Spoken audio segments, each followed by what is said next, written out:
प्रिय बच्चों, कक्षा 7 लेक्चर 3 मैं विज्ञान गुरुजी अशोक कुमार यादव सर आज आपको वीडियो ऑनलाइन के माध्यम से सभी विद्यार्थियों अभिभावकगण का हार्दिक स्वागत एंड अभिनंदन करते हुए आज हम अपने इस चैप्टर को जो कि चल रहा है उसे आज हम लेक्चर 3 में आगे बढ़ाते हुए स्टार्ट कर रहे हैं। आप सब कंसंट्रेट माइंड से जो है बगल में किताब खोल कर रख लीजिए, वीडियो ऑन करके पढ़ाई स्टार्ट करें। पोषण चल रहा था, अब बच्चों आज है जंतु सम पोषण। जंतु संपोषण बच्चों, इसके पहले का हम आपको लेक्चर 2 में बता चुके हैं। अब लेक्चर 3 में आज है पहला टॉपिक जंतु संपोषण।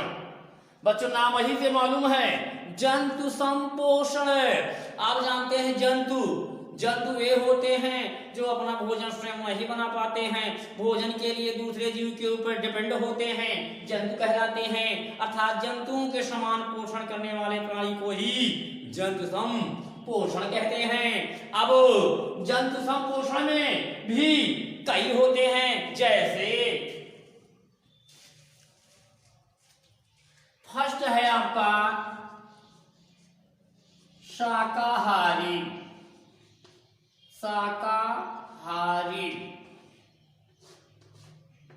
अंग्रेजी में इसे हर्बीवोरस कहा जाता है। क्या? हर्बीवोरस। शाकाहारी प्राणी या जंतु या जीव वे होते हैं जो अपना भोजन जो है शाक सब्जी जो है के रूप में ग्रहण करते हैं, शाकाहारी कहलाते हैं। ये मांस कीड़े मकोड़े आदि को नहीं खाते हैं, अर्थात केवल जो है शाक सब्जियों को ही भोजन के रूप में ग्रहण करते हैं, वे सब शाकाहारी कहलाते हैं। जैसे आपका शाकाहारी में क्या है? बकरी है, खरगोश है, गाय है आदि। क्या है? बकरी, खरगोश, गाय, टिड्डा आदि ये सब शाकाहारी हैं। जैसे बकरी, खरगोश, गाय या कह सकते हो गाय तथा टिड्डा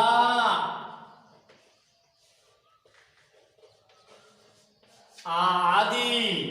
बच्चों ये हैं जल संपोषण के कई चरण होते हैं। ये निम्न हैं में नंबर 1 शाकाहारी, जैसे बकरी, खरगोश, गाय तथा टिड्डा आदि। ये सब प्राणी अपना भोजन शाक सब्जियों अर्थात पेड़ पौधों को ही, वनस्पतियों को ही खा करके जो है जीवन यापन करते हैं, अर्थात शाकाहारी। हर्बीवोरस कहलाते हैं। अब अगला है बच्चों सेकंड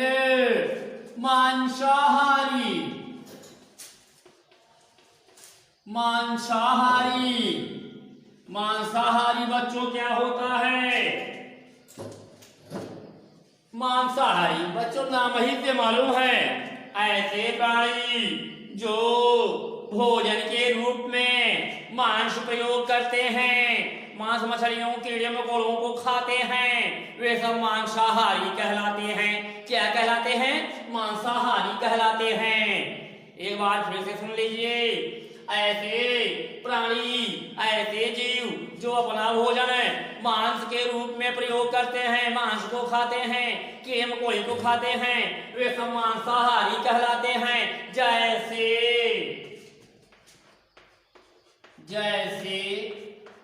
शेर, चीता,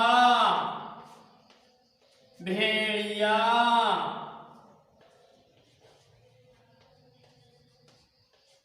आदि।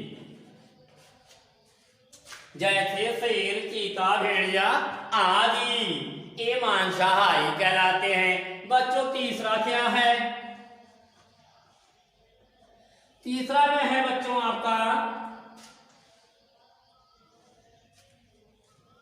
सर्वाहारी।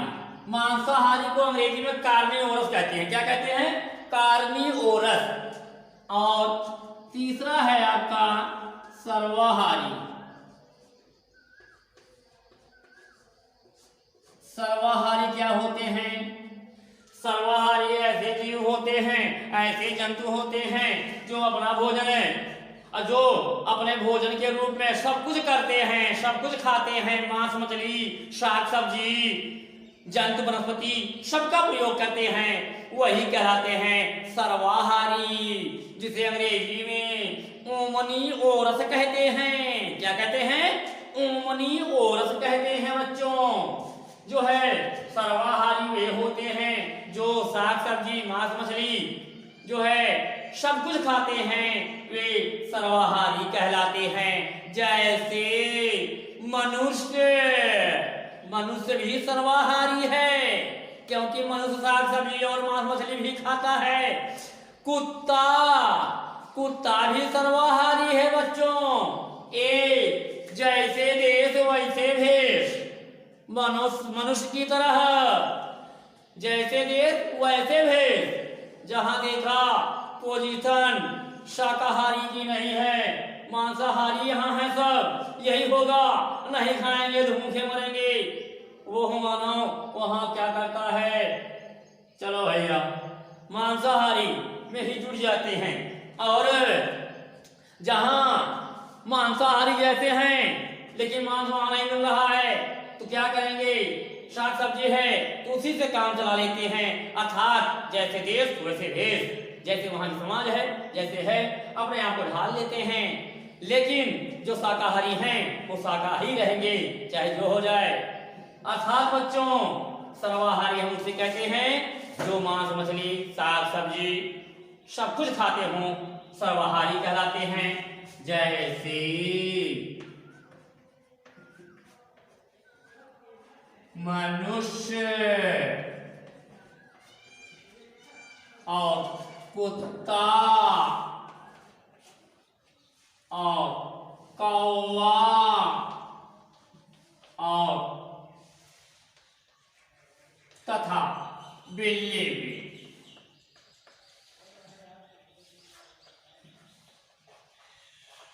आदि बच्चों ये सर्वाहारी कहलाते हैं। अब बच्चों हम आगे चलते हैं।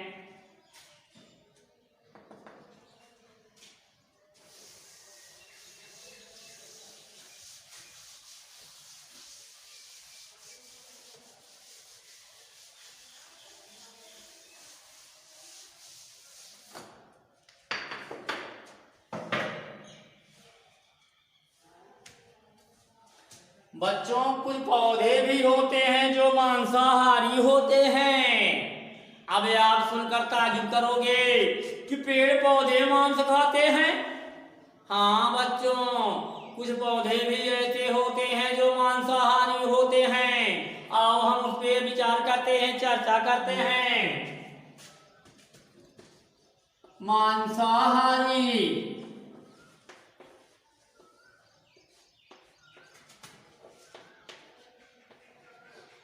पौधे या पादप जैसे घटपानी,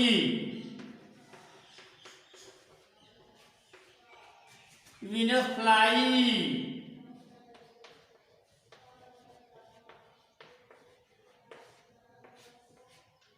तथा और क्या हो सकता है?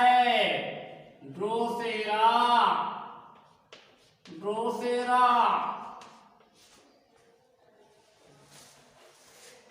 आदि। ड्रोसेरा बच्चों घटपानी, वीनस फ्लाई, ड्रोसेरा आदि पौधे जो होते हैं पादप ये मांसाहारी होते हैं। कैसे होते हैं बच्चों कुछ पौधे जैसे घटपानी है, इसमें जब नाइट्रोजन की कमी हो जाती है तो क्या करता है, ये सब पौधे दलदली स्थानों पे पाए जाते हैं। कहाँ पे? दलदली स्थानों पे पाए जाते हैं। जब नाइट्रोजन की कमी हो जाती है तो इनमें एक थैली होती है और कपाट लगा रहता है। जैसे बच्चों मान लो एक कोई शाखा है,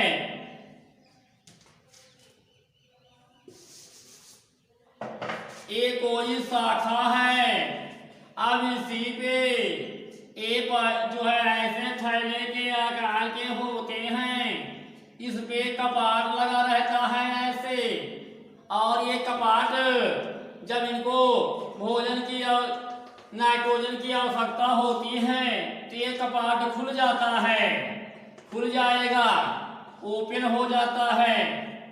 जब खुल जाता है तब कीड़े मकोड़े उड़ते उड़ते, और इसमें एक प्रकार का तरल होता है, तरल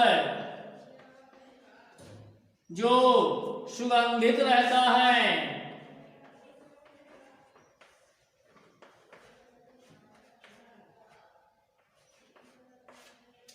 सुगंधित तरल रहता है बच्चों।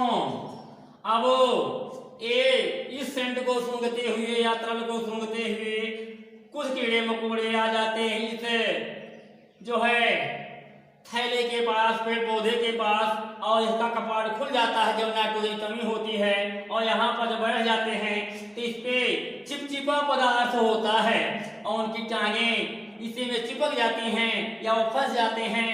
बाद में ढक्कन बंद हो जाता है, जब बंद हो जाता है तो धीरे धीरे पूरा कीट इस थैले में गिर जाता है, और इस प्रकार का इसमें हाई एंजाइम होते हैं ऐसे कि पूरे कीट, समूचे कीट को ही वो पचा देते हैं, और वह पौधा नाइट्रोजन की कमी को पूरा कर लेता है। अर्थात बच्चों अब ये मांसाहारी हुआ कि नहीं हुआ, क्योंकि पूरे कीट को ही भक्षण कर गया हो अपनी नाइट्रोजन की कमी को पूरा करने के लिए। इस तरह से यह घटपानी जो होता है और व्यावसायी, ड्रोसेरा आदि पौधे मांसाहारी होते हैं। अब बच्चों हम आगे चलते हैं।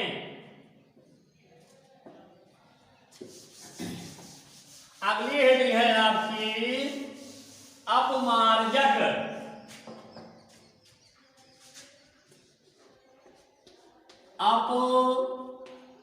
अपमार्जक सैप्रोफाइट्स।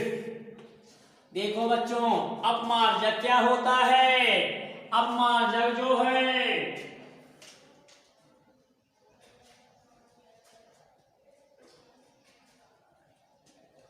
ये बच्चों अपमार्जक जो होता है, जैसे देखो गांव में सफाई कर्मी हैं लेकिन वो सरकार से वेतन ले रहे हैं, और ये प्रकृति के सफाई कर्मी हैं, नेचुरल सफाई कर्मी हैं, ये प्रकृति के सफाई कर्मी हैं अपमार्जक। ये जो है क्या करते हैं, जैसे आप देखेंगे गिद्ध, गिद्ध लोमड़ी भेड़िया, क्या क्या गिद्ध है, लोमड़ी है, भेड़िया है, ये सब जो है मृत पदार्थों को सड़ा गला देते हैं, मृत पदार्थों को, मृत बॉडी को, मृत वनस्पतियों को जो है ये सड़ा गला देते हैं, और इस तरह से सड़ा गला करके उससे अपना भोजन ग्रहण करते हैं और उसकी सफाई करने का काम करते हैं, अर्थात अपमार्जक कहलाते हैं।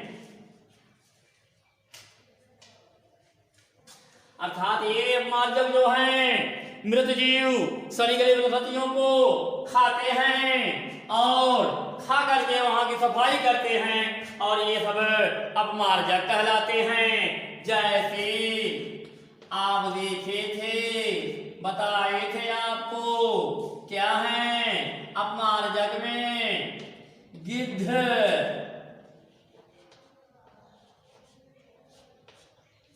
गिद्ध है आपके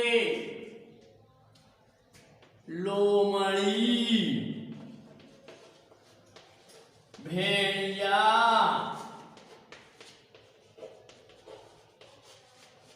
आदि। और ऐसे सूक्ष्मजीव भी होते हैं, जैसे बाकी और समझाई, ये भी सफाई कर्मी का काम करते हैं, नेचुरल सफाई करता है। और ये जो है सब क्या करते हैं, साफ करते हैं। लेकिन बच्चों गिद्ध, हम लोग जो है गिद्ध तो देखे थे, लेकिन बच्चों आज के जमाने में देखो गिद्ध कहीं दिखाई नहीं दे रहा है। क्यों? क्योंकि इसके रहने के लिए वास स्थान ही नहीं बचा। मानव के क्रियाकलापों से, जनसंख्या विस्फोट से, जनसंख्या विस्फोट क्या है? अचानक जनसंख्या का बढ़ जाना ही जनसंख्या विस्फोट है। सब लोग शासन प्रशासन से, समाचार पत्रों में जो है, यहाँ पे पाठ्यक्रम में और रेडियो में हर जगह से आपको प्रचार प्रसार के माध्यम से बताया जाता है कि जनसंख्या को कंट्रोल करो, हम दो हमारे दो, ठीक, अर्थात बच्चे दो ही अच्छे। इस तरह से चूंकि अगर छोटा परिवार रहेगा तो सुखी परिवार रहेगा, बताया जाता है आपको। लेकिन अब तब पर भी लोग कुछ रूढ़वादिता को मानते हैं। इस तरह से संख्या बढ़ जाती है जब जनसंख्या विस्फोट हो जाता है, अर्थात अचानक जनसंख्या के बढ़ने को ही जनसंख्या विस्फोट कहा जाता है। बच्चों अब जब जनसंख्या बढ़ जाएगी तो ऐसी दिक्कतें आएंगी जैसे कि यहाँ से भाग गया। क्यों भाग गया? जब जनसंख्या बढ़ी तो जंगल पेड़ पौधे कटाई हुई, फैक्ट्रियां लगाई गई, पेड़ पौधों कटाई हुई और उसको खेत बनाया गया। बड़े बड़े ऊंचे ऊंचे वृक्ष जब काट दिए गए, क्योंकि ये ऊंचे ऊंचे वृक्षों पे ही रहते थे और इनके रहने के लिए यहाँ की जलवायु, यहाँ का वातावरण, यहाँ का क्षेत्र नहीं रहा और ये पलायन कर गए। और आज हम लोग को ये दिखाई नहीं दे रहे हैं। आने वाली पीढ़ी को के लिए डायनासोर की तरह लुप्त माने जाएंगे। अब बच्चों हम आगे चलते हैं।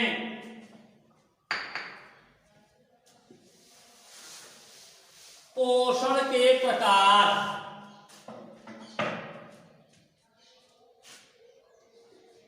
पोषण के प्रकार, द काइंड्स ऑफ न्यूट्रिशन। पहला है बच्चों अमीबीय पोषण। अमीबीय पोषण कह सकते हैं या अमीबा में पोषण। अमीबा में पोषण।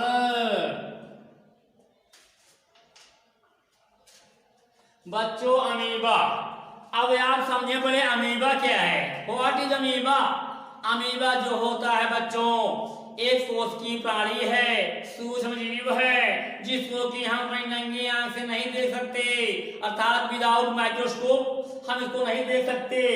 इसको देखने के लिए माइक्रोस्कोप की आवश्यकता पड़ती है, सूक्ष्मदर्शी की आवश्यकता पड़ती है बच्चों। और यह संघ प्रोटोजोआ का प्राणी है। और अमीबा में पोषण कैसे होता है बच्चों? यह जो होता है पोषण में इसके अमीबा जो होता है यह अनियमित आकार का होता है। कैसे भी बना दो आप, ये अमीबा हो गया, चाहे जैसे बना दो, यह अनियमित आकार का होता है, इसका आकार निश्चित नहीं होता है अमीबा का। और बच्चों इसमें पादप पाए जाते हैं। पादप से भोजन को, अपने शिकार को जकड़ लेता है और भोजन ग्रहण कर लेता है। इस तरह से अमीबा में पोषण होता है। अब हम आगे चलते हैं।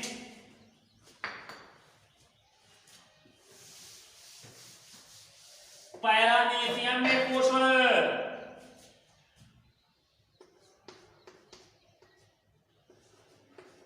पैरामीशियम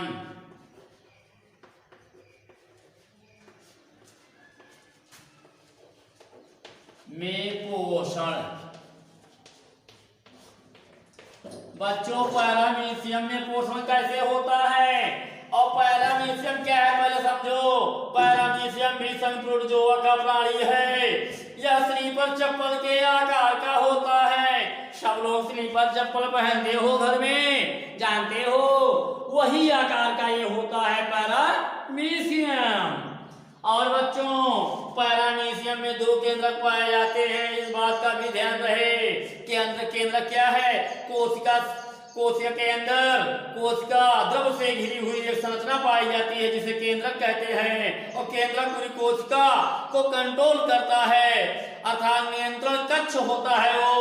और बच्चों कोशिका क्या है? जीवन की इकाई को कोशिका कहते हैं। अर्थात बच्चों जो है कि इसमें पैरामीशियम में दो केंद्रक होता है, लघु केंद्रक और दीर्घ केंद्रक, माइक्रोन्यूक्लियस और माइक्रोन्यूक्लियस। हम उस पे नहीं जाते हैं बच्चों, आते हैं यहाँ पे पैरामीशियम में पोषण। पैरामीशियम आप जानते हो ऐसे कुछ आकार का होता है।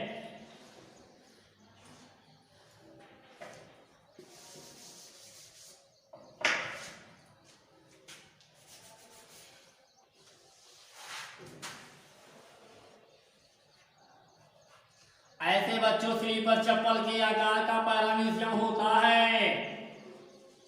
बहुत बड़े आकार नहीं है, लेकिन आपको वहां का एक आइडिया देते हैं, बताते हैं बच्चों। इस तरह का जो है पैरामीशियम होता है, इसमें कई कोशिकांग होते हैं सब। अब मान चलो कि पैरामीशियम है बच्चों। अब पैरामीशियम में जो होता है क्या है? एक स्लीपर चप्पल के आकार का होता है। इसमें बच्चों ऐसे सीलिया पाई जाती है, ये सीलिया है बच्चों।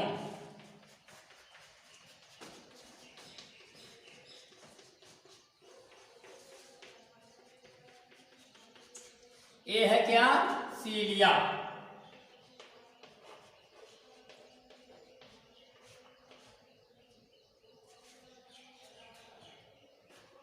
बच्चों सीलिया के द्वारा यह क्या करता है? गति करता है, पानी में चलता है, और सीलिया के द्वारा ही यह भोजन को जकड़ लेता है, पकड़ लेता है और भोजन ग्रहण कर लेता है। इस तरह से पैरामीशियम में जो है पोषण होता है बच्चों। अब हम आगे चलते हैं। हाइड्रा में पोषण।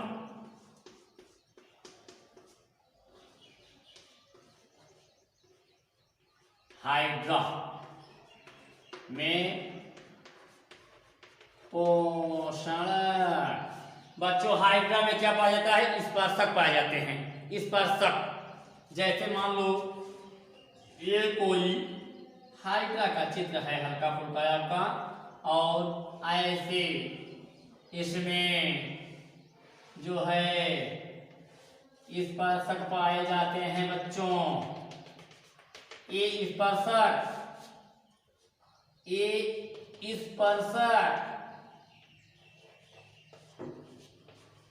स्पर्शक जो होते हैं भोजन को स्पर्श करके ग्रहण कर लेते हैं। ग्रहण जो है इसमें अपने जो है स्पर्शकों से, इनके माध्यम से उसको पकड़ लेते हैं, जकड़ लेते हैं और पोषण कर लेते हैं, भोजन कर लेते हैं बच्चों। इस तरह से इसमें जो है पाया जाता है पोषण हाइड्रा में। अब आगे चलते हैं।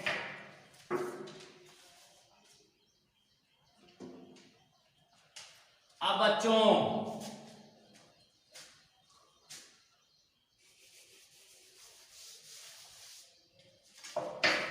पोषण की प्रक्रिया में कई चरण पाए जाते हैं बच्चों। पोषण की प्रक्रिया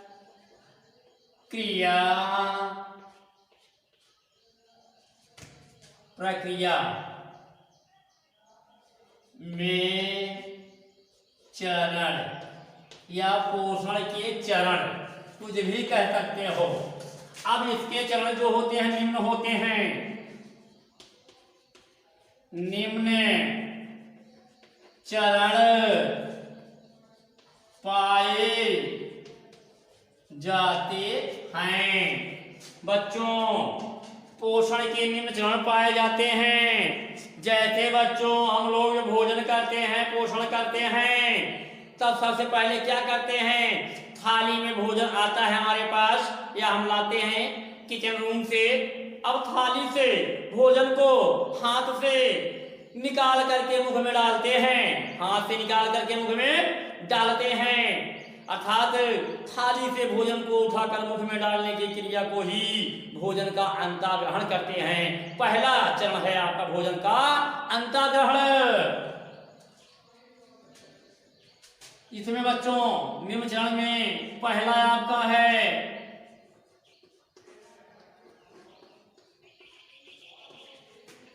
भोजन का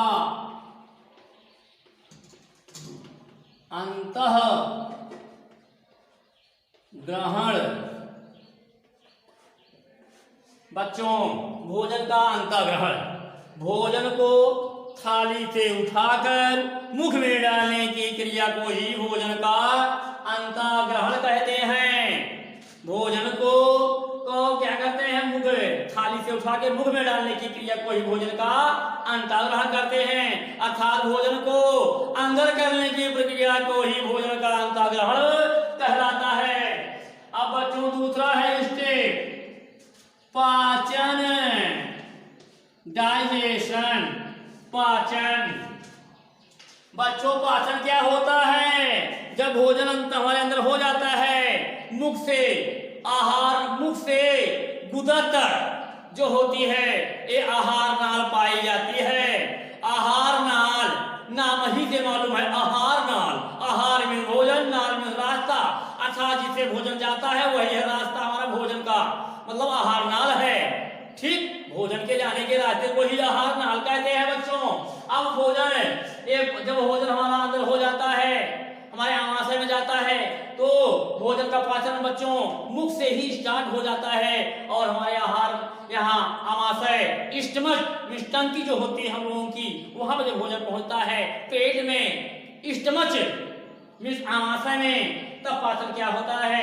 पाचन की परिभाषा सुन लें। पाचन वह प्रक्रिया होती है जिसमें जटिल जटिल आकार्य पदार्थों को तथा अघुलनशील पदार्थों को घुलनशील पदार्थों में कन्वर्ट कर देने की प्रक्रिया को ही पाचन कहते हैं। बच्चों जटिल अघुलनशील जो है भोजन के अणुओं को सरल घुलनशील अणुओं में कन्वर्ट कर देने की प्रक्रिया को ही पाचन कहते हैं। तीसरा है बच्चों अब तीसरा है बच्चों अवशोषण। अवशोषण अवशोषण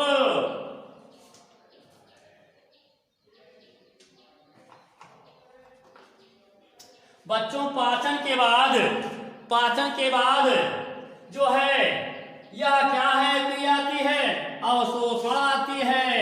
अवशोषण जो होता है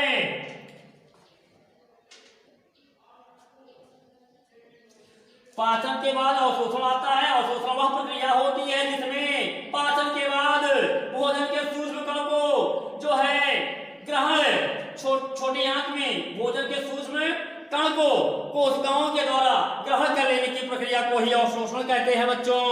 पाचन के बाद भोजन के सूक्ष्म कणों को कोशिकाओं के द्वारा ग्रहण कर लेने की क्रिया को ही अवशोषण कहते हैं। एब्जॉर्प्शन, अवशोषण वही प्रक्रिया कहलाती है बच्चों। जो है यह कहाँ होता है, छोटी आंत में। हम लोगों की छोटी आंत बच्चों दो प्रकार की आंत होती है, छोटी आंत और बड़ी आंत। छोटी आंत जो होती है ये 6 से 7 मीटर लंबी होती है बच्चों। अर्थात ये अवशोषण के बाद बच्चों आता है हमारा अगला स्वांगीकरण। स्वांगीकरण बच्चों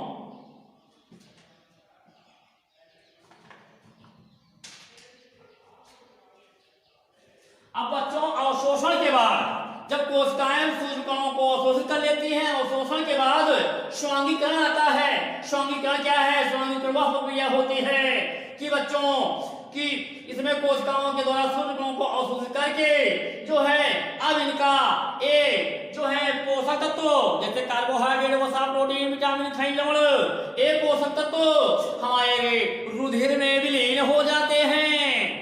पोषक तत्वों का रुधिर में विलीन हो जाना ही और स्वांगीकरण कहलाता है। और स्वांगीकरण में एक भोजन के कोशिकाओं के द्वारा अवशोषित किए गए सूक्ष्म कण रुधिर में विलीन हो जाते हैं, मिल जाते हैं और हमको प्रोटोप्लाज्म हमारा निर्माण होता है उससे, और नए जीव द्रव का निर्माण होता है, प्लस ऊर्जा मिलती है। ऊर्जा क्या है बच्चों? कार्य करने की क्षमता को ऊर्जा कहते हैं। अब लास्ट टॉपिक है इसमें बच्चों पोषण के चरण में अब लास्ट है आपका अंतिम 5वां है मल परित्याग। मल परित्याग यह या बहिक्षेपण।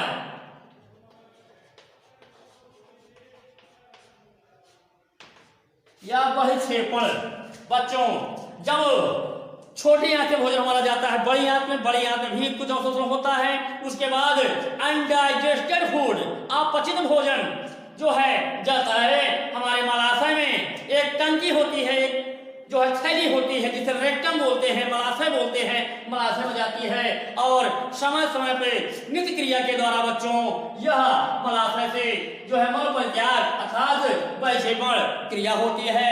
इसको समय समय पे बाहर निकाल दिया जाता है अनडाइजेस्टेड फूड को। अर्थात बच्चों पोषण की प्रक्रिया में निम्नलिखित चरण पाए गए। कौन? आपका भोजन का अंतःग्रहण, पाचन, अवशोषण और स्वांगीकरण, लास्ट में बहिक्षेपण। इस तरह से बच्चों वो पोषण की प्रक्रिया में इतने चरण पाए जाते हैं। अब बच्चों हम आज का क्लास यहीं पे समाप्त करते हैं और अगले टॉपिक हम अगले लेक्चर में आपको बताएंगे मनुष्य में पाचन।